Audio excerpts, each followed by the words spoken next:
What's up, film fans? Epic Film Guy Justin here. I had a chance last night to check out Ridley Scott's brand new film, Exodus, Gods and Kings, which is the newest, most up-to-date, modern adaptation of the classic Moses Bible tale, which most of us are pretty familiar with.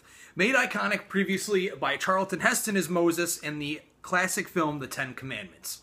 Here we have what you might expect from what you saw in the trailers.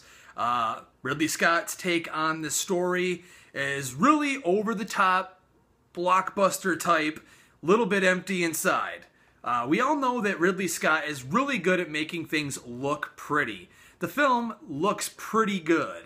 I, myself, am not an avid hater of Ridley Scott. I know a lot of you fans out there think he's dropped the ball. He kind of has. I was not a hater of Prometheus like a lot of you. I did enjoy it, despite its flaws, which I know it is majorly flawed. But I'm not one of those people that, spends every night crying because Ridley Scott ruined the Alien franchise because Prometheus was so horrible. Not one of those. But here again, we've got Ridley Scott, who is directing Christian Bale as Moses, Joel Edgerton as Ramses. If you know the classic story, you know that they were raised together. Moses was Hebrew. He was sent down the river by his mother. His sister, who worked for the Egyptian rulers, helped raise him, blah, blah, blah. Things happen, and Moses is told by Ben Kingsley's character in the film, which is pretty wasted, mind you, that he is Hebrew, and he is their savior. He's the one that's supposed to come and end the 400 years of Hebrew slavery, while Joel Edgerton's Ramses, pretty hammed up as it is pretty vain and wanting to continue his rule, building thousands of statues of himself. This film, as I said, is what you would expect. It's over-bloated, it's quite empty, and it's kind of hard to watch. It was hard for me to get through this movie. I started off telling you it is visually decent. Decent is probably the best word. This is so filled with over-the-top CGI that I really couldn't stomach it most of the time. I know that they're marketing this film as a 3D feature. I'm really thankful I didn't see it in 3D. A lot of the scenes in this just look really bad. I'm actually surprised that Scott, being the specialist that he is in making things look good, let this film end up the way that it ended.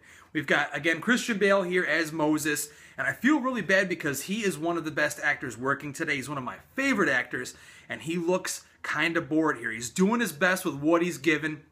I don't think he's necessarily wrong for the role. I just think the way that they wrote the character wasn't really how he should have been in the film. He's kind of lost most of the time. And Bale typically gets his accent correct. Whatever he wants to do with whatever character he is, he makes that work. Here, he's slipping in and out of his Welsh accent over and over again into an American accent half the time. I mean, I didn't know which accent to expect every other scene. Is he going to sound American? Is he going to sound Welsh? That's a huge part of the problem with the film in general, is that, again, I didn't hate the fact that they cast normal white characters in these Egyptian roles or Hebrew roles, which should be most likely played by a Middle Eastern actor, and there's many, many amazing actors out there of that nationality that would have probably knocked this out of the park. Joel Edgerton as Ramses. It kind of sounds like his Australian voice is coming out here and there, and he plays it a little bit so seriously that it comes off really hammy. We've got Ben Kingsley in the cast here, Aaron Paul from Breaking Bad fame, and Sigourney Weaver. All three of them kind of wandering around the film, not really knowing what to do with themselves, really no place. They're just kind of really good actors in really mediocre roles that have no real point to the story, in my opinion. The film is, again, pretty much a blockbuster take on the story. It sets out to do a lot of things right, and some of it does. A lot of the dramatic efforts here are very well done. A lot of the really deep moments with especially Bale really work out. There's some really good stuff here, but overall, the film really fails on so many levels that you wonder why they tried in the first place. This is a story everyone knows, and by the way, if you're a hardcore Christian enthusiast, specialist on the actual story, you're going to end up not very happy here.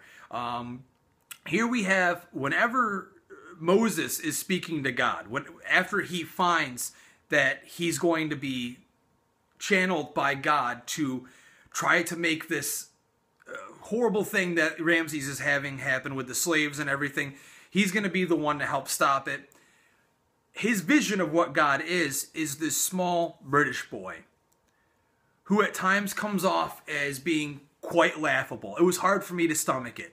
It's really corny. It's really hammy. It's not what you would expect. It was just, I know that it was a hard thing for them to adapt there with Moses speaking to God. I would have rather had him talking to the clouds than just, talking to a little British boy who isn't really that great of an actor. Overall, I don't have a whole lot to say about this movie because it wasn't really that good. Mind you, it was not a horrible film. I didn't walk into this hoping for it to be bad. I actually really wanted it to be good. A lot of the issues it has, obviously, is in the script. I saw there was at least 4 writers on that script that had their hand in it. And a lot of the moments that are supposed to be action-packed and fun aren't really that fun at all. And the ending when God really wants to punish the Egyptian rule, we see, the blood red sea, we see the locusts, we see the frogs, we see everything, all this destruction happening. It kind of felt like a Roland Emmerich disaster movie, and the CG in it is just bad. It just felt kind of like how I felt watching The Mummy back in, like 1999 or whenever that came out. It's that kind of CG. It's just over the top, just not well done, not classy. I feel really bad saying this, but I think Ridley Scott dropped the ball yet again with this film. It was not very well put together. It set out to do something really special, and like I said, a lot of it is pretty decent, but overall, it just misses the mark for me. So my rating for this film, being generous here, is a 6 out of 10. A lot of it's good, a lot of the performances are well done, and a lot of the sets are good, and it really puts you into that world. But aside from that, it's kind of a mess of a movie, and I feel bad saying it. So, with the start of the Christmas movie season, this is not one that I would personally recommend. But we've got a lot coming out here, and one of the great things that happened last night at the theater for me was I got this awesome poster for Nightcrawler, so it was definitely worth it for me to go regardless. I want to know what you thought of the movie. You planning on seeing it? If you did, what you thought of it, and comment on this video or on our Facebook page. Epic Film Guy Justin, I'm out.